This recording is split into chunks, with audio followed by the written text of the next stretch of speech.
Hello friends, welcome to the success Kendra. Friends देखिए, आज इस सेशन में हम लोग बिहार पुलिस ड्राइवर 2025 के लिए देखिए जो जीके जीएस वाला सेक्शन है, जिसमें 60 प्रश्न आपके जीके जीएस से पूछे जाएंगे।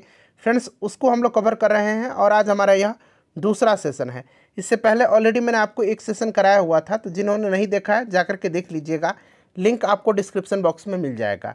फ्रेंड्स अगर आप चैनल पर पहली बार आए हुए हैं तो चैनल को सब्सक्राइब कर लीजिए और जो बगल में बेल आइकन है, घंटी का निशान है, उसको भी जरूर दबा लीजिएगा, ताकि जब भी इसी तरह का important video Bihar police driver new vacancy 2025 से रिलेटेड अपलोड किए जाए तो उसका नोटिफिकेशन सबसे पहले आपके पास पहुंच जाए। तो चलिए फ्रेंड्स, बिना देरी किए हुए सेशन आज की स्टार्ट करते हैं हम लोग। एक बार सभी लोग प्लीज़ पहले सेशन को लाइक कर दीजिए और जब इसको कंप्लीट देख लीजिएगा, पूरा देख लीजिएगा, तो कम से कम इसको एक ग्रुप में फ्रेंड्स ज़रूर ही शेयर कर दीजिएगा। तो चलिए अब हम लोग स्टार्ट करते हैं आज का सेशन। तो फ्रेंड्स आज के सेशन का पहला प्रश्न पढ़ेंगे। देखिए पहला प्रश्न है कि राजा राम मोहन राय द्वारा ब्रह्म समाज की स्थापना कब की गई। देखिए फ्रेंड्स, अगर आप आंसर पहले से जानते हैं तो आंसर कमेंट करते चलिएगा, इससे आपका रिवीजन होते चलेगा। और जो भी मैं आपको एक्सप्लेन करके एक्स्ट्रा फैक्ट्स बताऊंगा उससे भी आप ध्यानपूर्वक जरूर सुनिएगा। इससे क्या होगा, तो इस तरह से एक प्रश्न के साथ साथ आपके 2 से 3 प्रश्न जो है कवर होते चलेंगे। अब देखिए यहाँ पर बात आई हुई है राजा राम मोहन राय की, तो थोड़ा सा इनके बारे में हम जान लेते हैं। राजा राम मोहन राय को भारत का आधुनिक पुरुष माना जाता है। साथ ही साथ देखिए इनको भारत में पत्रकारिता का अग्रदूत भी माना जाता है। और इन्होंने जो है संवाद कौमुदी, यहाँ पर मैं लिख देता हूँ, इन्होंने संवाद कौमुदी, ध्यान रखिएगा, संवाद कौमुदी और मिरात उल अखबार मिरात उल अखबार, ठीक है ना, दोनों ध्यान रखिएगा आप, अखबार। तो इन्होंने जो है संवाद कौमुदी और मिरात उल अखबार का भी प्रकाशन किया था। तो साथ साथ आप यह भी ध्यान रखेंगे। देखिए राइट आंसर यहाँ पर क्या हो जाएगा, राजा राम मोहन राय द्वारा ब्रह्म समाज की स्थापना जो है 1828 में किया गया था। ठीक है, चलिए और देखिए ईमानदारी पूर्वक आप सभी लोग अपना अपना स्कोर जरूर कमेंट करके बताइएगा। देखिए भारतीय संविधान में पहला संशोधन किस वर्ष किया गया था। तो देखिए भारतीय संविधान में पहला संशोधन जो है ये वर्ष 1951 में किया गया था, 1951 में किया गया था। और भारतीय संविधान के पहले संशोधन द्वारा 9वीं अनुसूची को जोड़ा गया था। कौन सी अनुसूची? 9वीं अनुसूची, जो भूमि सुधार से संबंधित है, आपको भी याद होगा, तो इसको याद रखिएगा। 9वीं अनुसूची को किस संविधान संशोधन के द्वारा जोड़ा गया था, तो याद रखना है आपको, पहला जो संविधान संशोधन हुआ था 1951 में, उसी के द्वारा। चलिए उसके बाद देखिएगा, और एक बार सभी लोग प्लीज़ सेशन को लाइक कर दीजिए। देखिए कनिष्क के शासनकाल में बौद्ध सभा किस नगर में आयोजित की गई थी। तो आपको याद होगा टोटल 4 बौद्ध संगतियाँ हुई थी। पहला हुआ था आपका किसके शासनकाल में, तो पहला हुआ था अजात शत्रु के शासनकाल में, राजगृह में। दूसरा हुआ था कालाशोक के समय में, वैशाली में। तीसरा हुआ था अशोक के शासनकाल में, पाटलिपुत्र में। और चौथा हुआ था कनिष्क के शासनकाल में, कश्मीर में। तो यहाँ पर ऑप्शन नंबर सी हो जाएगा, कश्मीर। ठीक है ना, इसको आप ध्यान रखिएगा। ठीक है, चलिए उसके बाद देखिए अगला प्रश्न है कि निम्नलिखित में से देखिए किस परिस्थिति में भारत में स्वतंत्रता के मौलिक अधिकार को कम किया जाता है। बताइए निम्नलिखित में से किस परिस्थिति में भारत में स्वतंत्रता के मौलिक अधिकार को कम किया जाता है। तो फ्रेंड्स ये किया जाता है आपका राष्ट्रीय आपातकाल की स्थिति में, राष्ट्रीय आपातकाल की स्थिति में। तो यहाँ पर आपका हो जाएगा कौन सा, राष्ट्रीय आपातकाल। ठीक है ना, राष्ट्रीय आपातकाल, ध्यान रखिएगा आप। चलिए उसके बाद देखिएगा कि नौकरशाही यानी कि ब्यूरोक्रेसी का क्या कार्य है। तो इसका प्रमुख कार्य सरकार की नीतियों को लागू करना, प्रशासन चलाना और मंत्रियों की सहायता करना है। तो इस प्रकार से ऑप्शन नंबर यहाँ पर डी राइट आंसर हो जाएगा, उपयुक्त सभी। चलिए उसके बाद देखिएगा खाली स्थान दिया गया है, पूर्वी पर्वत श्रृंखला के रूप में जानी जाती है। कौन सी इसमें से पूर्वी पर्वत श्रृंखला के रूप में जानी जाती है, बताइए। तो फ्रेंड्स यहाँ पर correct answer option number D हो जाएगा, पटकाई पहाड़ियाँ। ठीक है ना, पटकाई पहाड़ियाँ जो है, ध्यान रखिएगा, यह पहाड़ियाँ जो है भारत और म्यांमार की सीमा पर स्थित है। ऑप्शन नंबर यहाँ पर सी करेक्ट हो जाएगा। चलिए उसके बाद देखिएगा कि सुरक्षा प्रकोष्ठ यानी कि रिंग फेंस की नीति संबंधित है। तो देखिए सुरक्षा प्रकोष्ठ, इसको घेरे की नीति भी कहा जाता है। घेरे की नीति 1765 से 1813 ईस्वी तक लागू रही थी और इस नीति से मुख्यतः वारेन हेस्टिंग्स और लॉर्ड बेलेजली संबंधित था। इस नीति के तहत कंपनी ने अपने राज्य के चारों ओर मध्य राज्य, जिसको कि बफर स्टेट कहा जाता है, बनाने का प्रयत्न किया था। तो यहाँ पर करेक्ट आंसर आपका ऑप्शन नंबर ए हो जाएगा, वारेन हेस्टिंग्स। ठीक है, चलिए उसके बाद देखिए, all India trade union Congress का प्रथम अध्यक्ष कौन था? All India trade union Congress की स्थापना 1920 में की गई थी। कब की गई थी? 1920 में। और इसके प्रथम अध्यक्ष जो थे ये लाला लाजपत राय थे। कौन थे? लाला लाजपत राय थे। तो यहाँ पर देख सकते हैं लाला लाजपत राय। चलिए उसके बाद देखिएगा कि महात्मा बुद्ध ने अपना पहला धर्मचक्र परिवर्तन किस स्थान पर दिया था? तो फ्रेंड्स आपको याद होगा, महात्मा बुद्ध जो है उन्होंने पहला जो है अपना धर्मचक्र परिवर्तन जो है ये दिया था सारनाथ में। यानी कि कहीं कहीं आपको ऋषि पत्तनम भी लिखा मिलेगा, तो आप याद रखिएगा। ठीक है ना, तो इसको आप ध्यान रखेंगे फ्रेंड्स, इंपॉर्टेंट क्वेश्चन है, ये रिपीट भी होता है। चलिए उसके बाद देखिएगा, और आपको पता है कि गौतम बुद्ध का जन्म जो हुआ था ये कहाँ हुआ था? तो इनका जन्म जो हुआ था कपिलवस्तु के लुम्बिनी में हुआ था। इनकी मृत्यु कहाँ पर हुई थी? तो कुशीनगर में हुई थी। ज्ञान की प्राप्ति बोधगया में हुई थी। पहला उपदेश इन्होंने जो धर्मचक्र परिवर्तन है ये सारनाथ में दिया था। चलिए, और इन्होंने अपने उपदेशों को ज़्यादातर पाली भाषा में दिया हुआ है।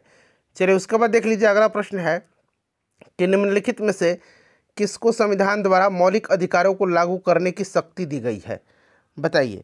तो फ्रेंड्स यहाँ पर देख लीजिएगा, ऑप्शन है, तो यहाँ पर करेक्ट आंसर हो जाएगा सर्वोच्च न्यायालय को और उच्च न्यायालय को। ठीक है, यानी कि सुप्रीम कोर्ट को और हाई कोर्ट को। चलिए उसके बाद देखिएगा कि निम्नलिखित में से कौन सा विषय समवर्ती सूची कंकरेंट लिस्ट में है? इसमें से बताइए कि कौन सा विषय समवर्ती सूची में है। तो देखिएगा फ्रेंड्स, अगर हम बात करते हैं तो हमारी जो संविधान की 7वीं अनुसूची है उसमें संघ और राज्यों के बीच शक्तियों का बंटवारा है।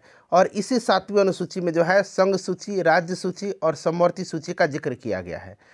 तो इसमें से समवर्ती सूची की अगर हम बात करते हैं तो समवर्ती सूची में कौन कौन सा आ जाएगा?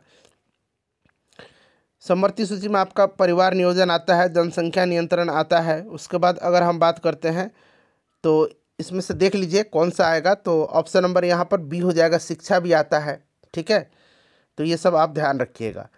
चलिए उसके बाद देखिएगा कि जिस समिति के सिफारिश पर, ध्यान से प्रश्न को पढ़िएगा, अच्छा प्रश्न है, जिस समिति की सिफारिश पर भारत में पंचायती राज की स्थापना की गई उसका अध्यक्ष कौन था?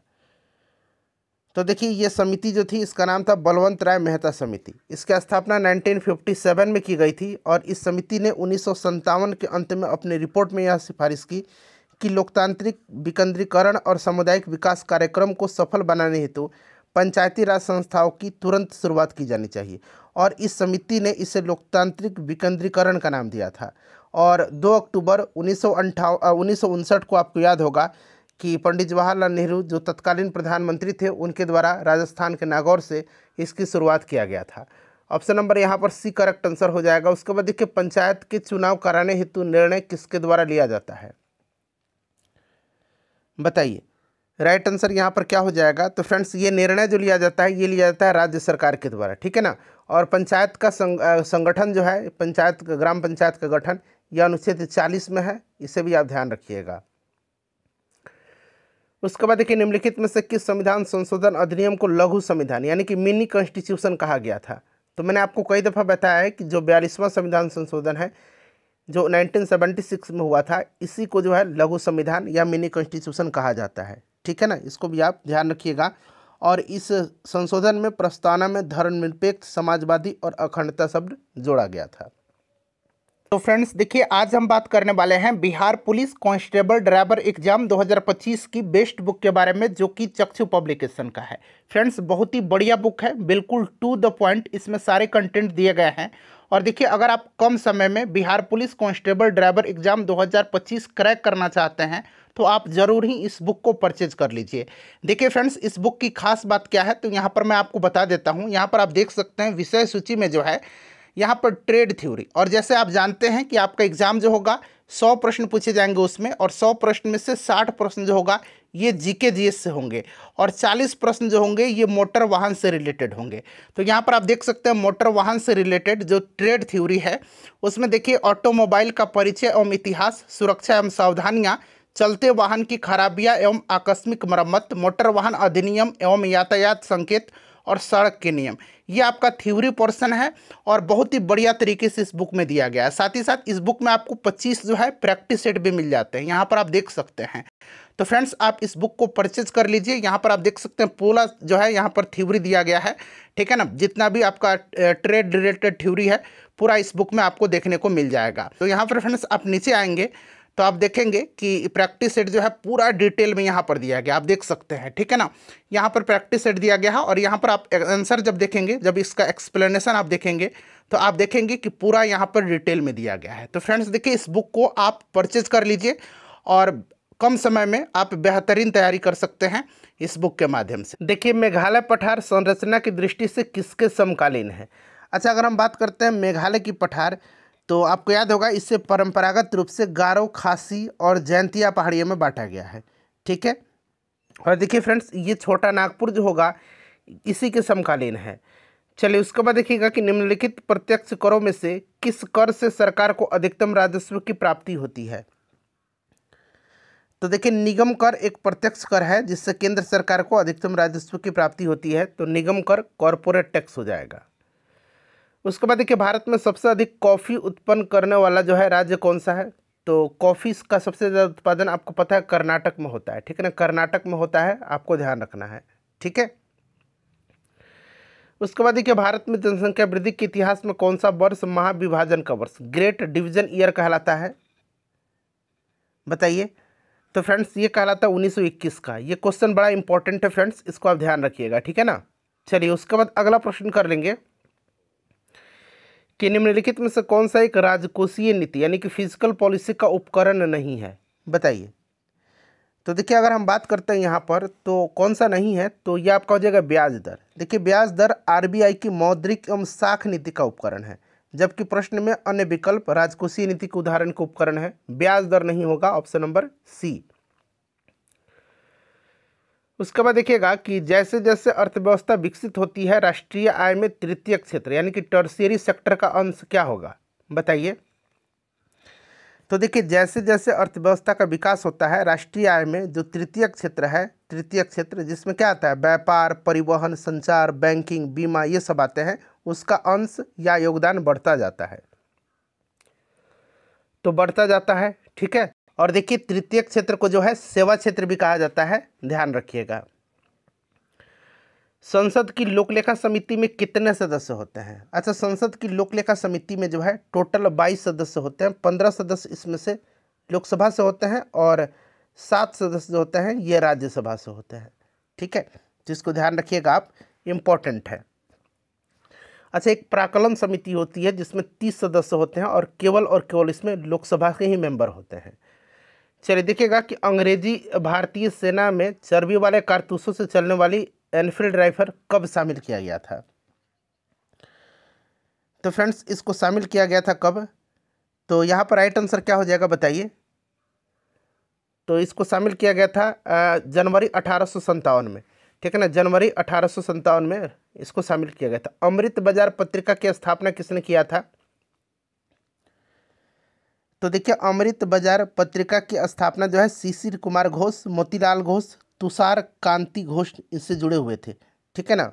तो यहाँ पर राइट आंसर क्या हो जाएगा फ्रेंड्स, ऑप्शन नंबर डी हो जाएगा, शिशिर कुमार घोष, ठीक है। देखिए, गांधी इरविन समझौते के हस्ताक्षरित होने में किसने महत्वपूर्ण भूमिका निभाई थी। अच्छा, Gandhi Irwin pact, Gandhi Irwin समझौता कब हुआ था, बताइए। तो गांधी इरविन पैक्ट कब हुआ था, जल्दी से बताइए। देखिए, मैं ये जो 60 प्रश्न आपके जीके जीएस के पूछे जाएंगे वो मैं बेहतरीन तरीके से आपका मैं कवर करवाऊंगा और उसकी तैयारी करवाऊंगा, ठीक है ना। देखिए फ्रेंड्स, गांधी इरविन समझौता की बात करते हैं तो ये 5 मार्च 1931 को गांधी इरविन पैक्ट हुआ था। ये डेट सहित आपको याद रखना है। और इसको हस्ताक्षरित करने में महत्वपूर्ण भूमिका जो निभाया था, ये किसने निभाया था, तो इनका नाम याद रखना आपको, जो आपके तेज बहादुर सप्रू थे और जयकर थे। तो यहाँ पर देखिए, तेज बहादुर सप्रू और एक जो है जयकर का नाम आप जरूर याद रखिएगा, इन दोनों ने महत्वपूर्ण भूमिका निभाई थी। देखिए, निष्क्रिय विरोध यानी कि पैसिव रेजिस्टेंस के सिद्धांत का प्रतिपादन किसने किया है। तो निष्क्रिय जो आपका विरोध है इसके सिद्धांत का प्रतिपादन अरविंद घोष ने किया है, ठीक है ना, अरविंद घोष राइट आंसर हो जाएगा। और उनका यह निष्क्रिय विरोध सिद्धांत गांधी जी के निष्क्रिय विरोध का सिद्धांत जो था उससे बिल्कुल अलग था, तो यहाँ पर अरविंद घोष हो जाएगा। उसके बाद देखिए, प्रश्न है कि सांप्रदायिक अवार्ड जिसको कि हम लोग कम्युनल अवार्ड बोलते हैं एवं पूना पैक्ट में क्रमशः दलित वर्ग के लिए कितनी सीटें दी गई थी। अच्छा, जो कम्युनल अवार्ड था इसकी घोषणा ब्रिटेन का प्रधानमंत्री उस समय रैमजे मैकडोनाल्ड था, इसी ने किया था। ठीक है, बताइए। तो यहाँ पर देखिएगा, और पूना पैक्ट 1932 में हुआ था, ध्यान रखिएगा। तो फ्रेंड्स देखिए, इसमें अगर हम बात करते हैं तो प्रांतीय विधानसभाओं में हरिजनों को 71 सीटें बढ़ा करके 148 कर दिया गया था। ठीक है ना। तो यहाँ पर आपका राइट आंसर क्या हो जाएगा, तो ऑप्शन नंबर यहाँ पर बी हो जाएगा, 71 व 148। चलिए, उसके बाद देखिएगा कि सर्वप्रथम भूगोल शब्द का प्रयोग किसने किया है। ये बड़ा प्रश्न रिपीट होता है, बताइए सर्वप्रथम भूगोल शब्द का प्रयोग किसने किया था। तो देखिए, सर्वप्रथम भूगोल शब्द का प्रयोग जो है अगर हम बात करते हैं तो इरेटास्थनीज ने किया है। किसने? इरेटास्थनीज ने किया था। तो यहाँ पर आप देख सकते हैं इरेटास्थनीज दिया गया, ऑप्शन नंबर बी। चलिए, उसके बाद देखिएगा कि भारत में बिहार का जिसके उत्पादन में विशिष्टीकरण है वह कौन सा है। तो एक तो मखाना हो जाता है, मखाना भी अब याद रखिएगा, और एक लीची हो जाएगा। मखाना और लीची दोनों ध्यान रख लीजिएगा, ठीक है। अच्छा, मुजफ्फरपुर में लीची का जो है उत्पादन सबसे ज़्यादा होता है और इसको जीआई टैग भी दिया जा चुका है। देखिए, 1857 की क्रांति के समय निम्नलिखित में से कौन भारत के गवर्नर जनरल था। सिंपल सा क्वेश्चन है, उस समय लॉर्ड कैनिंग था। कौन था फ्रेंड्स? लॉर्ड कैनिंग था। तो यहाँ पर लॉर्ड कैनिंग राइट आंसर हो जाएगा आपका, लॉर्ड कैनिंग। ठीक है, उसके बाद देखिएगा कि निम्न में से कौन सा साख का औपचारिक स्रोत है। साख का औपचारिक स्रोत बताइए। तो फ्रेंड्स देखिए, साख का औपचारिक स्रोत जो हो जाएगा ये सहकारी समितियां हो जाएगा। साख अथवा ऋण हेतु वित्तीय संस्थानों को दो भागों में विभाजित किया जाता है। एक तो आपका हो जाएगा संस्थागत यानी कि संगठित, या इसको औपचारिक क्षेत्र की वित्तीय संस्था जैसे कि व्यावसायिक बैंक, सहकारी साख समितियाँ, ये सब। ठीक है, और दूसरा हो जाएगा गैर संस्थागत यानी कि असंगठित। तो ये सब भी आप ध्यान रखिएगा। चलिए, उसके बाद देखिए निम्न में से कौन सा वर्ष कोहरे से न्यूनतम प्रकीर्णित होता है। कौन सा, यहाँ वर्ण बना लीजिए, वर्ष नहीं होगा, वर्ण यानी कि रंग। ठीक है, कौन सा रंग कोहरा से जो है न्यूनतम प्रकीर्णित होता है। तो जिसका तरंग दर सबसे ज़्यादा होगा वही तो कम प्रकीर्णित होगा। यानी कि आपका लाल का तरंग दर सबसे ज़्यादा होता है तो लाल सबसे कम प्रकीर्णित होगा, और बैगनी का तरंग दर सबसे कम होता है तो वो अधिकतम प्रकीर्णित होगा। तो दोनों ध्यान रखिएगा। चलिए, यहाँ पर फिल इन द ब्लैंक्स है। 50 माइल्स खाली स्थान दिया गया है, ए लॉन्ग डिस्टेंस। बताइए, तो यहाँ पर क्या हो जाएगा। तो देखिए, यहाँ पर जो है इज का प्रयोग होगा। तो 50 miles is a long distance, यहाँ आर मत लगाइएगा नहीं तो गलत हो जाएगा। ठीक है, देखिए निम्नलिखित में से किस उपकरण का उपयोग किसी तरल पदार्थ की विशिष्ट गुरुत्व को मापने के लिए किया जाता है। तो किसका किया जाता है। तो फ्रेंड्स ये हाइड्रोमीटर का किया जाता है, ध्यान रखिएगा, हाइड्रोमीटर। अच्छा, बैरोमीटर से वायु दाब मापा जाता है, ये चीज़ आप जानते हैं। चलिए, complete the following sentence with the appropriate tense. यहाँ पर टेंस का इस्तेमाल करना है। पैसेंजर खाली स्थान दिया गया to smoke in the train. बताइए, तो passengers are not allowed to smoke in the train, option D हो जाएगा राइट आंसर। उसके बाद देखिएगा कि समस्थानिकों के रासायनिक गुण समान होते हैं क्योंकि उनके। तो देखिए, समस्थानिकों के रासायनिक गुण समान होते हैं क्योंकि उनके परमाणु क्रमांक समान होते हैं। उनके परमाणु क्रमांक समान होते हैं, ठीक है ना। और वैसे भी परमाणु भार अलग अलग भी होता है, ठीक है ना, बट ये एक विशिष्ट होगा क्योंकि उनका क्रमांक समान होता है, ठीक है ना। तो ऑप्शन ए यहाँ पर ज़्यादा सूटेबल होगा इसका। ठीक है, चलिए, उसके बाद देखिएगा गांधी सागर बांध किस नदी पर है। अच्छा, सरदार सरोवर बांध आपको याद होगा नर्मदा नदी पर है, और गांधी सागर बांध जो है ये आपका चंबल नदी पर है, ठीक है ना, चंबल नदी पर है मध्य प्रदेश में, तो चंबल हो जाएगा। उसके बाद देखिए, सरकार के स्वामित्व का क्षेत्र कहलाता है। तो सरकार का जो स्वामित्व वाला क्षेत्र है वो सार्वजनिक क्षेत्र कहलाता है, ठीक है ना। क्या कहलाता है? सार्वजनिक क्षेत्र। उसके बाद देखिए, कैल्शियम का परमाणु संख्या क्या है। तो कैल्शियम का परमाणु संख्या कितना होता है? 20 होता है। इसका सिंबल कैसे लिखा जाता है? Ca लिखा जाता है। 20 इसका जो है आपका क्या है? परमाणु संख्या है, और 40 जो होता है इसका परमाणु भार हो जाता है, ठीक है। उसके बाद देखिएगा, एक चतुर्भुज के कोण का यहाँ पर अनुपात दिया गया है। तो चतुर्भुज के सभी कोणों का योग क्या होगा? तो आपको पता है कि चतुर्भुज के सभी कोणों का योग कितना होता है, बताइए? 360 डिग्री होता है, ठीक है। तो यहाँ पर आप जोड़ लीजिएगा तो सभी कोण कितना हो जाएगा? तो सबको 3x हो जाएगा, ये 5x हो जाएगा, ये 9x हो गया, और ये 13x हो गया, ठीक है। तो यहाँ पर देखिए 5 3 8 मतलब 3 5 8 9 17 और 17 13 30 और 360 हो जाएगा। तो यहाँ पर x है ना, तो x इक्वल टू कितना हो जाएगा 360/30, यानी कि 12 हो गया। x 12 निकल के गया तो ये 12 3 36 हो जाएगा। ठीक है, 12 5 60 हो जाएगा। यहाँ पर देख सकते हो ऑप्शन डी में 12 9 108 हो जाएगा। और यहाँ पर देखिए 12 गुना 13 करेंगे तो 156 हो जाएगा। तो ऑप्शन डी यहाँ पर करेक्ट आंसर हो जाएगा इसका। ठीक है, देखिए खाद्य श्रृंखला का प्रथम पोषण स्तर निर्मित होता है।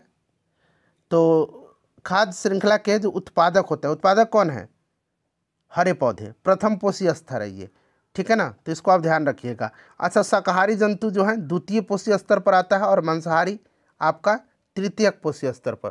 तो यहाँ पर जो प्रथम पोषी स्तर पर आपका उत्पादक हो जाएगा। उसके बाद देखिएगा कि निम्नलिखित में से कौन सा इमल्सन का उदाहरण है, इसमें से इमल्सन का उदाहरण। तो देखिए इसमें से जो है दूध आपका इमल्सन का उदाहरण है, पायस का उदाहरण है। इमल्सन पायस का उदाहरण है। ठीक है ना, ध्यान रखिएगा, पायस का उदाहरण है दूध। जबकि बादल, धुआं, कोहरा ये सब एरोसोल के उदाहरण है, एरोसोल के उदाहरण है। ठीक है ना, यहाँ पर मैं लिख देता हूँ, ये सब आपके यहाँ लिख देता हूँ, एरोसोल के उदाहरण है, एरोसोल का उदाहरण है। ठीक है, अच्छा, वर्ल्ड डायबिटीज डे यानी कि विश्व मधुमेह दिवस कब मनाया जाता है? तो फ्रेंड्स ये मनाया जाता है प्रत्येक वर्ष 14 नवंबर के दिन में। ठीक है, 14 नवंबर राइट आंसर हो जाएगा। ठीक है फ्रेंड्स, 4 फरवरी को क्या मनाया जाता है? तो विश्व कैंसर दिवस। 25 सितंबर को अंत्योदय दिवस मनाया जाता है और 9 जनवरी को प्रवासी भारतीय दिवस मनाया जाता है। नीति आयोग के वर्तमान में उपाध्यक्ष कौन है? तो नीति आयोग के जो है उपाध्यक्ष सुमन बेरी हैं, डॉक्टर सुमन बेरी। ठीक है ना, नीति आयोग आया था योजना आयोग के स्थान पर, यह आपको याद होगा। चलिए, गांधी शांति पुरस्कार के नवीनतम विजेता जो है इसमें से पूछा गया है। तो देखिए इसमें से अगर हम बात करते हैं तो यहाँ पर बांग्लादेश हो जाएगा। बांग्लादेश के जो आपके जिनको राष्ट्रपिता बांग्लादेश का कहा जाता था, बंगबंधु शेख मुजीबुर रहमान को ये मरणोपरांत पुरस्कार दिया गया था। उसके बाद देखिए एटीपी के अंतस्थ फॉस्फेट संलग्न बंध को जल द्वारा खंडित होने पर कितनी तुल्य ऊर्जा मोचित होती है? अब देखिए इस तरह के प्रश्न को क्या करना है कि आपको डायरेक्टली उनका आंसर याद रख लेना है। 30.5 किलोजूल पर मोल हो जाएगा। ठीक है, चलिए, केंद्रीय तंत्रिका तंत्र निर्मित होता है। तो देखिए केंद्रीय तंत्रिका तंत्र मस्तिष्क तथा मेरुरज्जु के द्वारा जो है ये आपका निर्मित होता है, जो संपूर्ण शरीर तथा स्वयं तंत्रिका तंत्र पर नियंत्रण रखता है। उसके बाद देखिए निम्नलिखित में से कौन सी समिति चुनाव सुधारों से संबंधित नहीं है? तो यहाँ पर 2 समिति हो गया और यहाँ पर आपको 2 दिख रहा होगा, ABCD। इसमें प्रश्न को एक बार फिर से ध्यान से पढ़िए कि निम्नलिखित में से कौन सी समिति चुनाव सुधार से संबंधित नहीं है? तो यहाँ पर आप देख सकते हैं थुंगन समिति। थुंगन समिति जो है ना ये चुनाव सुधार से संबंधित नहीं है। ठीक है फ्रेंड्स, इसको आप ध्यान रखिएगा। थुंगन समिति जो है ये किससे संबंधित है? तो थुंगन समिति संबंधित है आपके पंचायती राज से। ठीक है ना, पंचायती राज से संबंधित हो जाएगा थुंगन समिति। ठीक है, तो ऑप्शन बी यहाँ पर करेक्ट आंसर हो जाएगा। उसके बाद देखिएगा कि INS विराट हाल ही में खबरों में था, क्या है? तो देखिए आपको सिर्फ याद रखना है INS क्या है, INS विराट। तो INS विराट जो है ना ये क्या है फ्रेंड्स? तो ये आपका जो है ये भारतीय नौसेना का पोत है। ठीक है, विमान वाहक पोत है ये, तो विमान वाहक पोत हो जाएगा। उसके बाद देखिए काल बैसाखी चलती है, काल बैसाखी। तो देखिए ये पश्चिम बंगाल और असम में बैसाख के महीने में शाम को चलने वाली भयंकर और विनाशकारी वर्षा एक तूफान होती है। ठीक है ना, इसको ध्यान रखिएगा, काल बैसाखी। और चाय पटसन चावल के लिए ये लाभदायक होती है। असम में इसको बारदोली छीला कहा जाता है। तो यहाँ पर आपका राइट आंसर पश्चिम बंगाल हो जाएगा। कायिक प्रवर्धन का लाभ यह है कि इस प्रकार उत्पन्न सभी पौधे होते हैं। तो सभी पौधे जो होते हैं ना वो अनुवांशिक रूप से समान होते हैं, क्योंकि इनमें लैंगिक जनन की आवश्यकता नहीं है, जिसके चलते विभिन्नता पैदा नहीं होती है।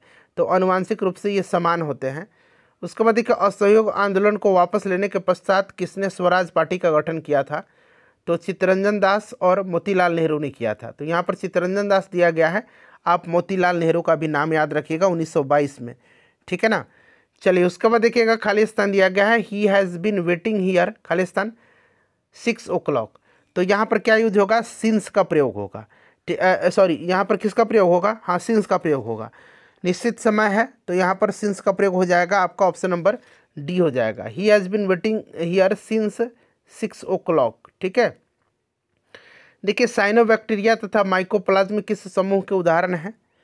साइनोबैक्टीरिया और माइकोप्लाज्म, तो देखिए ये आपके मोनेरा समूह के हैं, ठीक है ना। ये मोनेरा समूह के जो है उदाहरण है, माइकोप्लाज्म और आपके साइनोबैक्टीरिया, ठीक है।